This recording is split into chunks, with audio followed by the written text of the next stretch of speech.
एक और important question discuss करते हैं डायरेक्टिंग चैप्टर से ही कि फाइनेंशियल और नॉन फाइनेंशियल इंसेंटिव्स क्या होते हैं। तो ध्यान से सुनिएगा, फाइनेंशियल इंसेंटिव्स होते हैं जिन्हें मनी या मनी की टर्म में डिपिक्ट किया जा सकता है, यानी मॉनेटरी इंसेंटिव्स, यानी मनी की फॉर्म में दिए जाने वाले इंसेंटिव्स।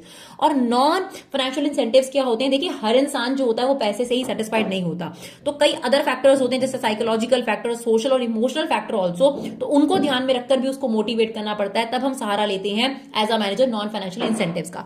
तो फाइनेंशियल इंसेंटिव्स में क्या आता है? बेसिक पे और अलाउंसेस। बेसिक पे क्या है? उसकी एजुकेशनल क्वालिफिकेशन के बेसिस पर आपने उसकी एक सैलरी तय करी होगी। अलाउंसेस में आपके पास महंगाई भत्ता आ जाता है, जिसे डियरनेस अलाउंस बोलते हैं, डियरनेस अलाउंस बोलते हैं। जैसे जैसे महंगाई बढ़ती जाती है ये भी आपके पास बढ़ता जाता है। फिर बोनस होता है जो ओवर एंड अबव ऑफ उसकी सैलरी दिया जाता है।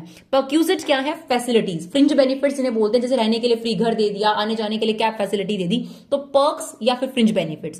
प्रॉफिट शेयरिंग क्या है? कंपनी अपने वर्कर को बोलेगी कि जो भी प्रॉफिट होगा उसमें आपका भी हिस्सा होगा। स्टॉक ऑप्शन या इसोप या को पार्टनरशिप किसे कहते हैं? जब कंपनी अपने इंप्लॉइज को शेयर्स ऑफर करती है, वो भी मार्केट प्राइस से कम पर। ये इसलिए करती है ताकि आपके जो इंप्लॉइज हैं वो आपके साथ लॉयल हो जाए। फिर है प्रोडक्टिविटी लिंक्ड वेज इंसेंटिव। इसमें क्या है? जितनी आप यूनिट प्रोड्यूस करोगे उस हिसाब से ही आपको वेजेस मिलेंगे। रिटायरमेंट बेनिफिट्स ऑफर करना, जैसे provident fund, pension, gratuity etcetera.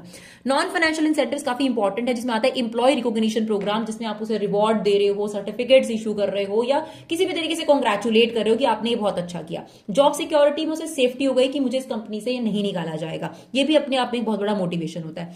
Career advancement opportunities में आप उसे स्किल डेवलपमेंट प्रोग्राम्स के लिए ऑफर कर रहे हो।